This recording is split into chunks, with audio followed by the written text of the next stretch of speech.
New pins, old pins, so many pins. We're rounding out our zodiac set with Aries and Pisces, and our back catalog is available for our spring cleaning sale. It's here for the rest of the weekend at our merch site, link below.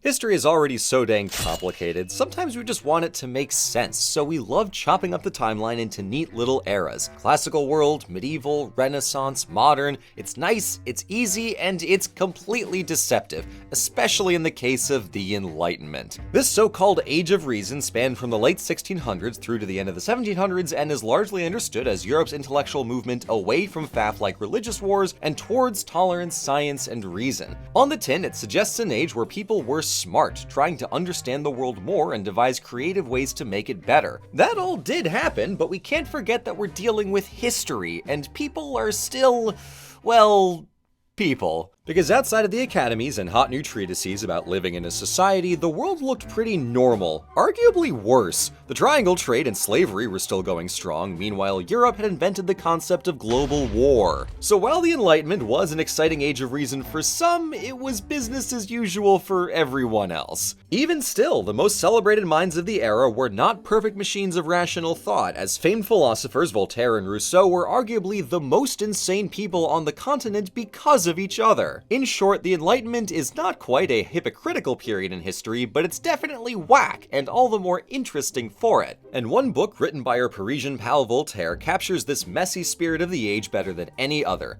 a little novella by the name Candide. This story is a work of philosophy and a satire. It's at once deeply tragic, yet unfathomably funny. Candide is the most clever piece of literature this side of the Renaissance, and it's simply one of the best books ever written. So, to understand what compelled Voltaire to compose such a cunning satire and appreciate why it's so dang fun to read, let's do some history. By the middle of the 1700s, Voltaire already had nearly 4 decades of experience writing histories, plays, and treatises on a variety of subjects, and was fabulously wealthy from his brief but lucrative career as a lottery scammer. Despite being banished from his hometown of Paris 2 decades earlier, he had become possibly the most famous writer in the French-speaking world, and had no intention of slowing down. In 1755, Voltaire settled in the Swiss Republic of Geneva, half a town away from his best frenemy Jean-Jacques Rousseau. But that same year, on the far west edge of the continent, away from the epistolary bickering, calamity struck, as the Portuguese capital of Lisbon was flattened by an offshore earthquake that triggered a massive tsunami. Between the 5-meter wide fissures, the building collapses, the fires from falling candles and lanterns, and the gigantic crush of ocean water to top it off, it was an apocalyptic scale of devastation, with as much as a fifth of the city's population dying outright and 10,000 more killed across Portugal and Morocco. Europe was no stranger to suffering, but the Lisbon earthquake was among the worst natural disasters since the plague first struck, so the continent was appropriately freaked the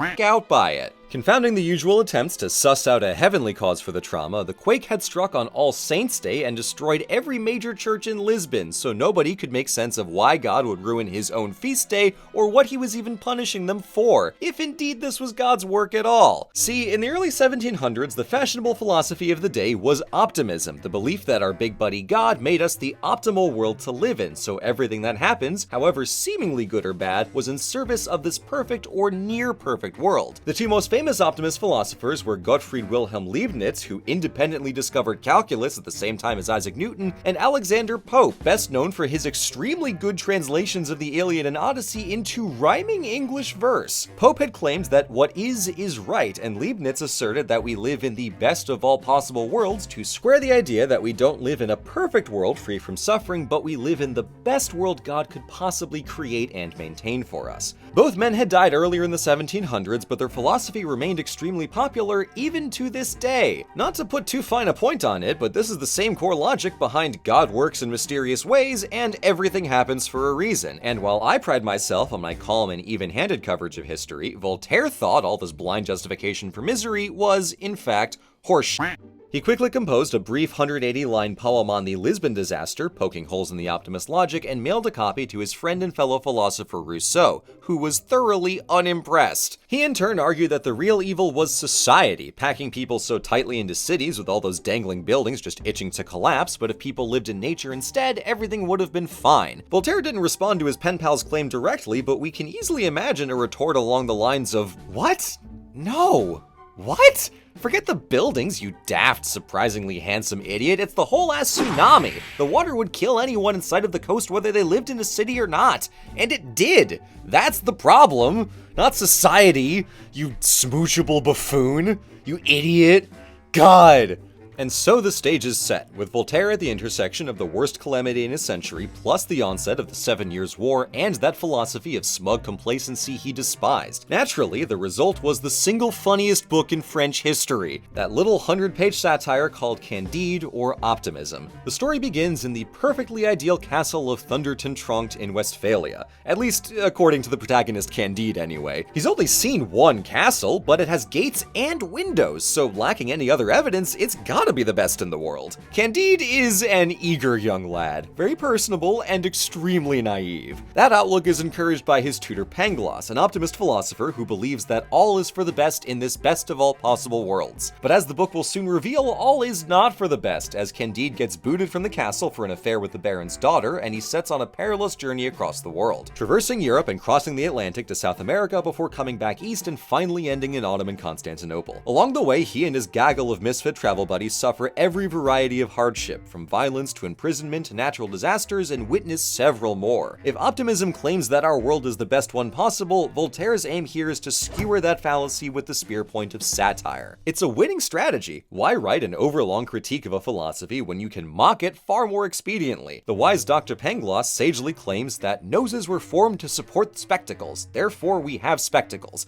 Legs are clearly devised for the wearing of breeches, therefore we wear breeches. The reader is thus primed to suspect that Pangloss might, perhaps, be an idiot, so we then infer the rest of his philosophy is just as laughable. Voltaire obliterates optimism in those first 3 pages, so the remaining 29 chapters are rhetorical overkill. I, for one, am biased to appreciate comedy as a teaching tool, and nobody in history does it better than him. Voltaire spends most of his runtime relentlessly mocking every corner of the world his characters observe, including his beloved hometown of Paris and even himself. Voltaire jabs at many of his own snobbish opinions about art and literature by putting them in the mouth of a bored Venetian noble who complains about everything. As Candide remarks, "What a genius! There is no pleasing him." But Voltaire could do more than mock and parody, as Candide's journey finally ends with his realization that we must cultivate our garden, accepting that understanding the metaphysics of the universe won't solve our earthly miseries, nor will any amount of money or power. There's no true escape from the horrors of the world, but there is a way to cope.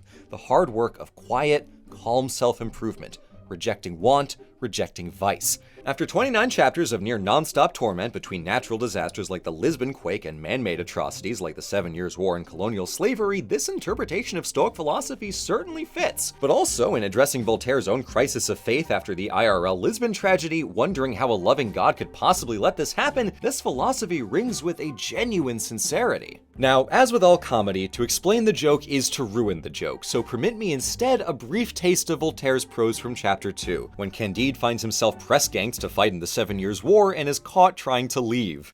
He was asked at his court-martial which he preferred, to be flogged by the entire regiment 36 times, or receive 12 lead bullets in his skull simultaneously. In vain did he remonstrate with them about freedom of the will, and protest that he preferred neither one option nor the other. A choice had to be made. He determined, by virtue of that gift of God called freedom, to run the gauntlet 36 times. He endured 2 runs.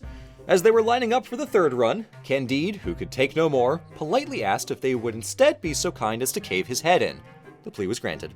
Now extrapolate that across the entire book and you've got a sense of why I love this ridiculous little novella so damn much. Voltaire recognized the value of being quick and direct, and that makes it all the more impressive that Candide accomplishes so much. It's an aggressively contemporary snapshot of his world, dialed right into the late 1750s, yet the tone and the feel of the book are surprisingly modern, because the Age of Enlightenment was a complete and total mess, and unfortunately, that's relatable. Living through history is an occupational hazard nobody has ever survived. The question is what we do with our little garden. See, it is a good thing Lisbon got completely obliterated by that earthquake after all. Otherwise, we wouldn't have Candide.